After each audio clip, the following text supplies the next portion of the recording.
Hello and welcome back to Tutoring with Gavin. In this series of video tutorials, I'll be showing you how to write a grade 9 essay on each of the past papers for the GCSE Literature exam. In this video, I'll be taking you through the process of writing an essay for the following question, which is on the AQA Literature 2018 past paper for Mary Shelley's Frankenstein.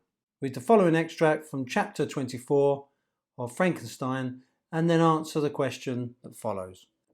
Starting with this extract, explore how far Shelley presents the monster as a victim to be pitied. Write about how Shelley presents the monster in this extract, how far Shelley presents the monster as a victim to be pitied in the novel as a whole. The first thing I would do if faced with this question is highlight the key words so that I'm absolutely sure I understand what I'm being asked to do. In this case, it's clear that the focus is on the representation of the monster. To show how Shelley does this, I need quotations from the novel, and I will examine the imagery and literary devices used. I will start by jotting down some prompts that I need to cover in the essay, which is purely guided by the mark scheme, which is the best way to understand what the exam board are looking for. In each paragraph I will check this list because this is how I'm rewarded with the marks. The prompts would include form and structure, genre, themes, setting, context, literary devices, effect on the reader, quotations and evidence, terminology, writer's ideas or purpose, personal response, and proofread for spelling, punctuation and grammar. Next, I would plot out the key moments in the novel that answer the question, and I would synthesize these ideas into a sequence plan. So here is the essay. When Mary Godwin sat down to write this novel, she had a number of themes in mind, but the one that has the most emotive impact is that of the parent rejecting the child, which is effectively what happens in this story. She had experienced a similar rejection from her own father because of the relationship with the poet Percy Shelley, who she later married. When she entered into a writing competition with Percy, Lord Byron and John Polidori, during a trip to Switzerland at the age of 19, she created a gothic science fiction novel that would make her famous. However, the thing that makes this novel different to other horrors is that the reader has some sympathy for the monster. One of the ways Shelley does this is by making the monster initially innocent, like a child that has not yet been exposed to the cruelties of the adult world. In chapter 11, the monster explains how events appeared confused and indistinct when he was first aware of his existence. Like a lost child, he was half frightened, poor, helpless, miserable. I sat down and wept. The language used by Shelley here is not that of an evil monster, but of a vulnerable child. This is followed by a period of discovery as he gazed with a kind of wonder. Just as a child learns through their mistakes, he explains to Frankenstein, who should have helped him in these early learning experiences, "In my joy, I thrust my hand into the live embers, but quickly drew it out again with a cry of pain." By presenting the monster in the first person, it allows the reader to empathise and relate to their own childhood experiences and feelings. In this opening paragraph, I provided some relevant context and started to address the second bullet point of how Shelley presents the monster as a victim, touching on the narrative structure. The monster is confused and frightened when children shrieked and one woman fainted, some fled, some attacked me, until grievously bruised by stones and many other kinds of missile weapons, I escaped.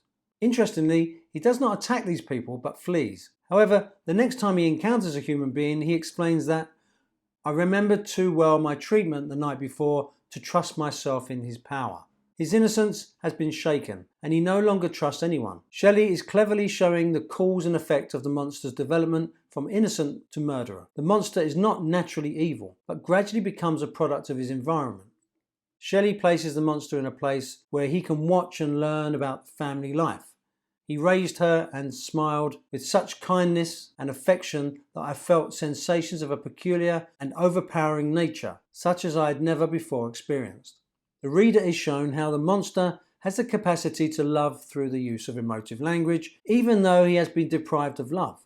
In chapter 12, the reader is told how deeply affected the monster was by the family, and yet is humble in his acceptance that he is an imperfect and solitary being, and could not expect to be happy, and will always experience loneliness.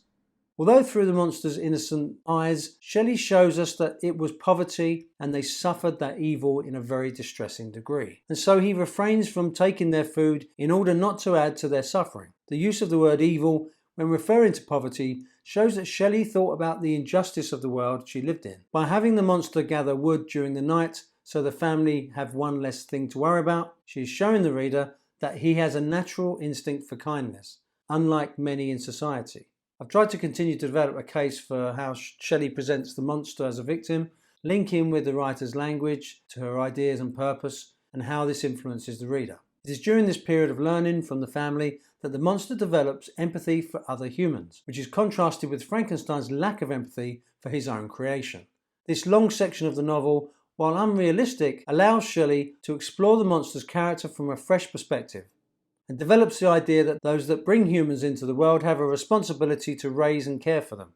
The result of this neglect has a profound effect on the creature's self-esteem and mental health, although this is the monster at his happiest as his spirits were elevated by the enchanting appearance of nature.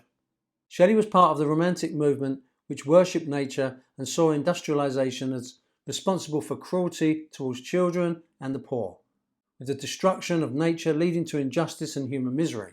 By placing the monster firmly on the side of nature, despite being unnatural, it shows the threat from ambitious men like Frankenstein who sought progress even if it went against nature.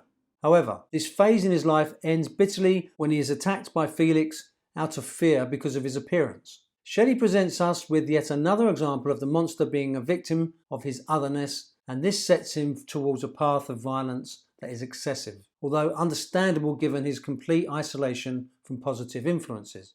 Yet the monster seems less ugly than humanity itself.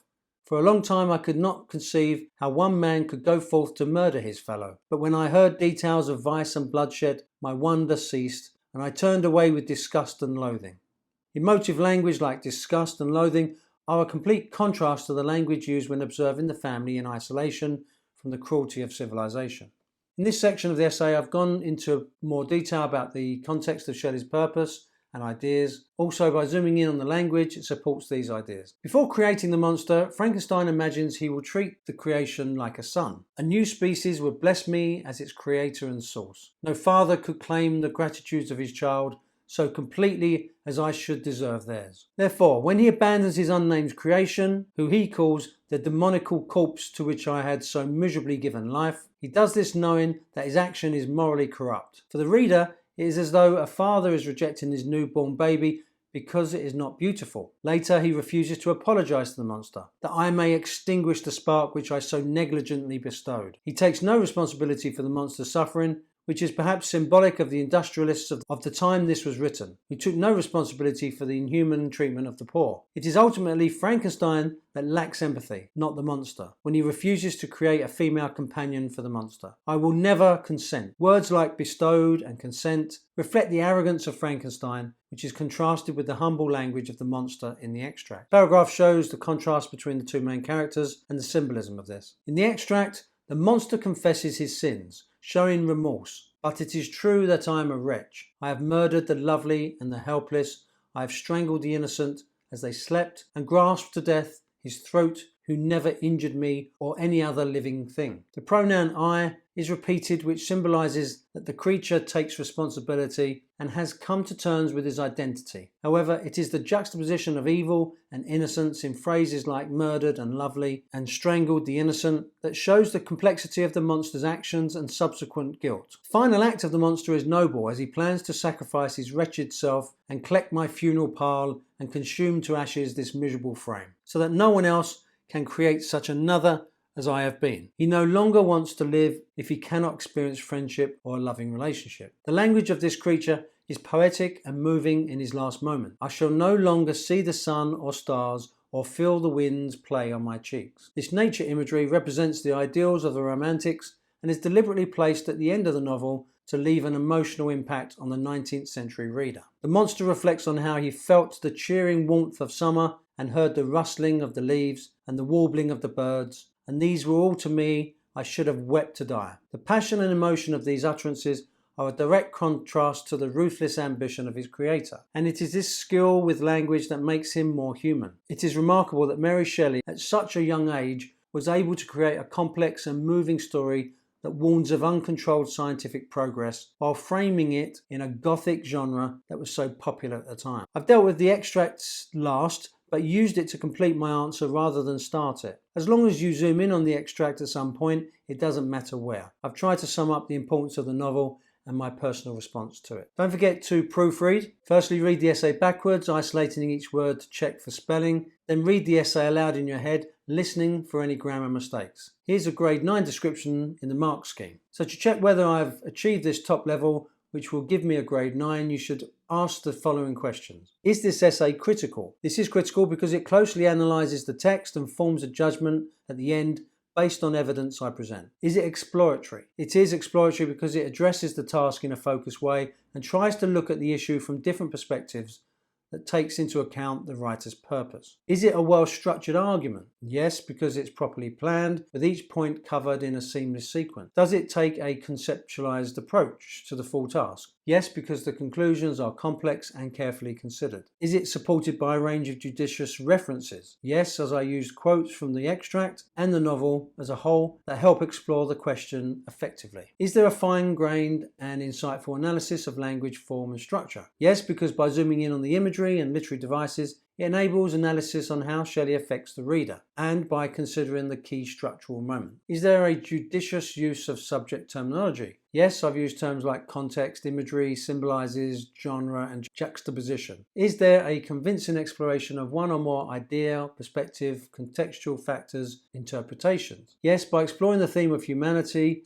and the context of the period in history in which the story is set. As with any essay, there are many choices you have to make, but ultimately you must answer the question in an imaginative way, showing that you understand that the text is creation by a writer who had to make creative choices for the reader. If you show that understanding, then you will always be rewarded by the examiner. Well, I hope this has helped in your preparation for the exam. If you liked the video, please give it the thumbs up. Please subscribe to the channel so that I can continue to make these free tutorials. Until next time.